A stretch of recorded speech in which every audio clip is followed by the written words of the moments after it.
When it comes to relationships, INFJs can really struggle. Although some of us may reject the idea that we're always on the lookout for a long-term, committed relationship, deep down it's probably the truth. We are prone to long bouts of loneliness since we have difficulty trusting other people with our inner selves, and we find it difficult to initiate relationships because of our introversion.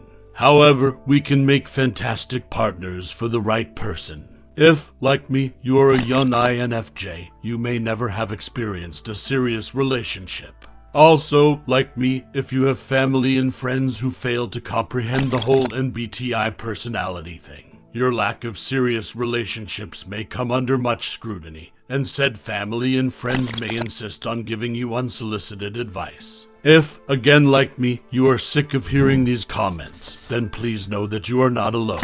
Here are 5 things single INFJs are tired of hearing. 1. You should go out more. And by go out, they undoubtedly mean go out clubbing. I understand the logic behind this comment. Young people are expected to go clubbing. It's normal, but reality check, I'm not normal. INFJs are the rarest personality type. But I do understand why people think that saying this makes sense. Going out increases your chances of meeting new people, which therefore increases your chances of finding a significant other. However, this theory goes against the INFJ's nature. We're introverts and ambiverts at best, so going out often doesn't appeal to us. And it's unlikely that we'll attract our soulmate if it's clear we're not having a good time. But even more importantly, many of us are unlikely to find a worthwhile partner, let alone a soulmate, amongst the group of fun-loving extroverts we're likely to come across by rocking up to a club on a Saturday night. An INFJ looking for a soulmate in that sort of environment is like a hunter looking for a whale in the desert. Even if someone caught our eye and we somehow plucked up the courage to say hi, we're likely to give up when we realize that the music is so loud that our potential lover can't hear what we're saying. Our family and friends might be better off suggesting a trip to a coffee shop or bookstore. 2. You should try online dating. Again, this suggestion sounds logical. At first, it seems like a great idea. I can talk to people online. I'd have time to think through what I want to say. It could really work out well. But then my online match would suggest that we meet in person and a whole world of problems would be unleashed. Although I've been myself online, it's not the self that interacts with strangers. That self is shy and awkward and has absolutely nothing interesting to say, if anything at all. As an INFJ, I'm good with words on paper, but in person, not so much. 3. You just haven't met the right person yet. The problem with this comment, and I could be alone in this, but I'm pretty sure I'm not, is that I don't believe there is one right person for anyone.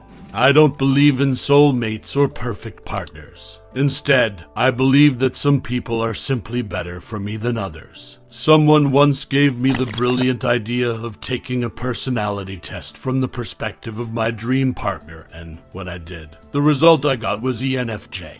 Basically, I want someone who is like myself, but with much more confidence and better social skills. Of course, in the real world, it's hard to limit yourself to one sort of person, and it's even harder to find the exact sort of person you're looking for, unless you want to run up to attractive people and ask them if they're ENFJ. However, by doing the test, I might find it easier to know if a person I've met is right for me in the long term. My time and energy are precious to me, and I'd like my frog kissing experiences to stay at a minimum. If I'm going to spend a lot of time and energy on a relationship, I want to know that my partner is a prince, not just another frog. 4. Stop looking for Mr. Right and he'll magically come along. A big difficulty for the single INFJ is that we are always craving and looking for love. We are constantly scanning for and eliminating targets, even when we don't mean to be. This can become exhausting. So, well-meaning family and friends tell us to completely give up on love altogether. Stop looking for a relationship and then, magically, one will fall into your lap.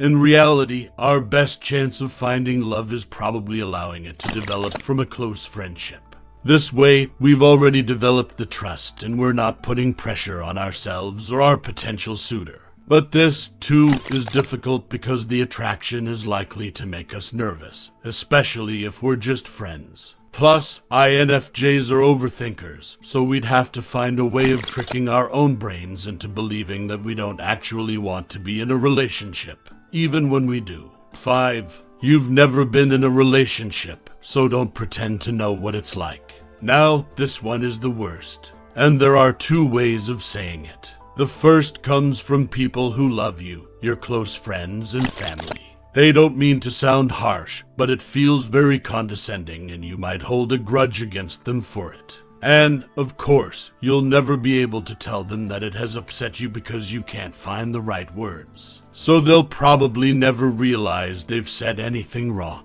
At best, they might notice that you're in one of your moods. The second way of saying it is the one that really punches you in the gut. It comes rarely and from people who barely know you and whose opinions shouldn't matter to you, except that you're INFJ, so of course they do. The person who said this to me is my younger sister's boyfriend. Clearly my sister told him about me and my predicament. And by predicament, I mean my relationship status. The fact that it has absolutely nothing to do with him doesn't seem to come up in her thought process.